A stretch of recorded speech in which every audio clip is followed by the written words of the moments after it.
Hey guys, today we're going to take a look at the event ticketing module in the platform. Okay, so you will find it in your features tab in your back office, event ticketing. You've got a dashboard here. You can see upcoming bookings, and here are the events where you create the actual events. So I added a couple for test things, but what we'll do now is we'll create a brand new event and show you exactly how it's done. So right here, click on the Add Event tab. You give it a title. So let's give it a title of, let's say, Game 1. So if it was a game or whatever, right? Game 1. And we'll put the start date somewhere in the future. Let's say that date, and it's active. Okay, you hit save. Now that event has been created. August 10th, 2019. I'm going to switch the date format. First in the options, date format, we want it to be date and year. My time zone is that.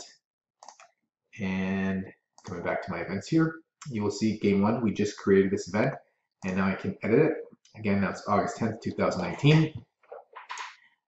You come over here and create the different types of tickets. So if you've got different tickets with different values, like in an event, you may have, a concert or something like that. You may have, floors. You may have the seats closest. Obviously, the more expensive seats are the ones closer. So you're able to create different types of tickets. So let's add a ticket. I'm going to say, let's say this is box seats. Okay.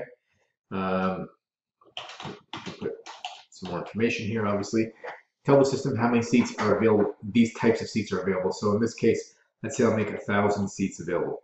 Okay. Maximum purchase means how many. What's the maximum amount of tickets one person can purchase? So I will put 8. When do you want to start selling these tickets? So I'll put today's date, time, and hour, all that stuff is right here. You can manage that. Hit done. And when do you want to stop selling these tickets? So we said August 10th was the actual date. So we'll say let's say the 11th. We're going to stop. Okay.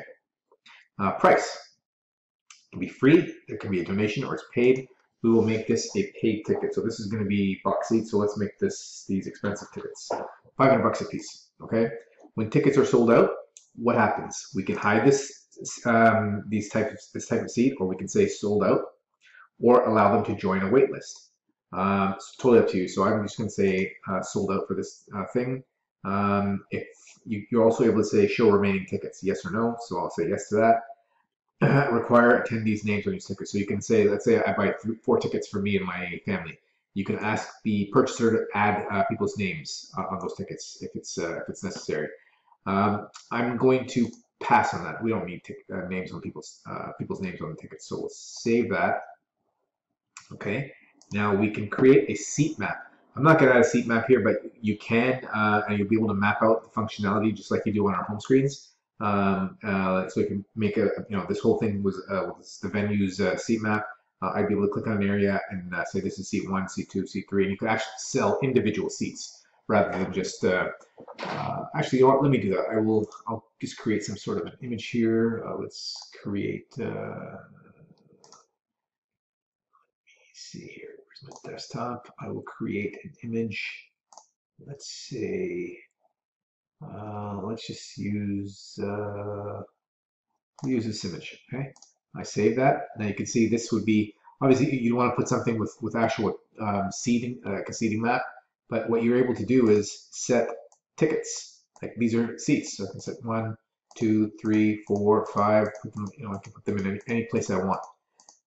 So when I'm selling the ticket, I can actually, as a user, pick the seats that I want to sit at. Right? You can put these anywhere you want. You can make them bigger.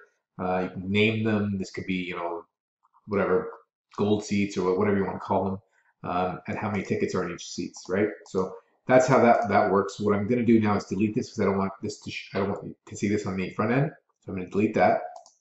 Okay. So that's what you see. That's how you add the seat maps. Discounts. If you want to add a discount code, so let's say a promo code or a discount code, you can do that here. Just hit the add button, the code, the amount, the discount dollar amount. So let's add a code here just to show you how everything's done. I'll put promo one, and then the amount type, is it a discount or a percent? So I'll say it's amount, it's going to be $25 off. You could say which ticket types. If I had different types of tickets, it will all be listed here, and I can check whichever ones these promos apply to. So I'll put box seats. And then what's the minimum number of tickets purchased in order for me to get this discount? So let's say you need to purchase 2 tickets. You can also have a valid from date and a valid to date. This promo is valid from between this time and these date periods. Okay, hit save. When you come over to your bookings, you can see the bookings made. Okay, and then you also have the PDF ticket printout. You can also add a ticket image here, and then over here you're able to put all this stuff here. So these are all the placeholders. I copy all this stuff and just paste it in the body of the thing here. So I don't need someone's email on the ticket stub. This is what's going on the actual ticket stub. I don't need their phone number. I guess I could use the event, and then the event date, the ticket number, yes, seat number, yes. Let's spread this out a little bit. Ticket, yes. And you can obviously put, you can type your own stuff up here and put whatever you want, but I'm just going to leave this simple for now. There's my ticket stub, and then again, I can put an image with my company's branding. I can put all that kind of stuff right here. Okay, save that. So now this is done. What I'm going to do is go back and create another type of ticket. I will create gold seats, okay, just so you can see different types of tickets we can do. I'll say that there's 5,000 of these available, maximum purchase 10 per unit, per person. We'll say done here, and then the 11th, done. The price for these, the other ones were 500, so let's make these 350. Sold out, and show remaining tickets, yes, and we don't need people's names. Save the map. We're not going to add a map. Discounts, I will forget the discounts for this one. Bookings, we'll see that, and again, PDF tickets, the same thing. So now when we go to the events, we can actually see what this looks like. We have no tickets sold. So right here you can go see what this is going to look like on the front end inside of the app. If I click that, so I've clicked that, you can see the front end here. Step 1, these are all the steps required to complete the purchase. So we've got our box seats, we've got our gold seats. Let's say I want to buy 2 of these and 2 of these. Okay, price is automatically calculated, tickets are there. I go to checkout, my name, email, all that kind of stuff. Let's add a name here. Okay, notes if I want to put any in payment method. I'm going to say cash because I'm not really making a payment here. Accept the terms and conditions and hit submit.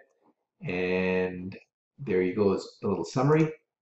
And tickets have now been completed. Now we can go back to the back office and see what it looks like on the booking side. Okay, so here we are at the dashboard. You can see game 1. We had 6,000 tickets available. We've sold 4. I just made that purchase right now. If I go to my bookings, you will see there I am right there. 4 tickets. That's what I paid for them. Let's click on the events. You can see game 1 sold 4. If I click on that, you can see the ticket numbers, the IDs. That's who bought them. And back to the events here, and that's essentially it. It's very simple to do. You've got some options here. You can set different types of information, obviously your currency, all that kind of stuff. Your PayPal address to be paid with, authorized.net. If you're taking cash payments, all that kind of stuff is pretty straightforward. Notifications, you can create notifications for automatic emails to be sent when things are purchased. So for example, right now, this is going to be a notification when a new booking is received. It's going to be going to the admins, right? A payment confirmation email. This will be going to the people that made the purchase, and a cancellation email. Okay, so all these are things that these are all things that they come with a little bit of pre-populated information, but you guys come down here and customize it as you see fit. Okay, these are going to the customers. These ones are going to the admins. Okay, same stuff, but just different emails going to different people.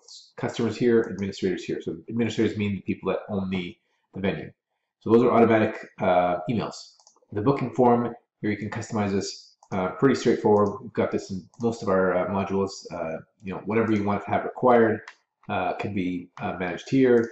Your terms and conditions, all dummy text right here. Make sure you update this. Languages. So if you wanted to put different languages, you could customize all the different things that we have as far as buttons and all that kind of stuff goes. And then the invoices you're able to put an actual logo here. of your company and create your company name, all that kind of stuff. And then you are going to be able to send an invoice with the tickets purchased. Here is some other options: accept payments with PayPal. Again, all straightforward stuff. I don't really need to dive deep on this kind of stuff. Here is a template for the invoice. This is what it will look like if you have your logo. It will be up there. So when an invoice is created and paid, this is what will be sent. Okay, essentially that's it. I don't think there's anything else that we need to go over. That's the ticketing module. Thanks for watching.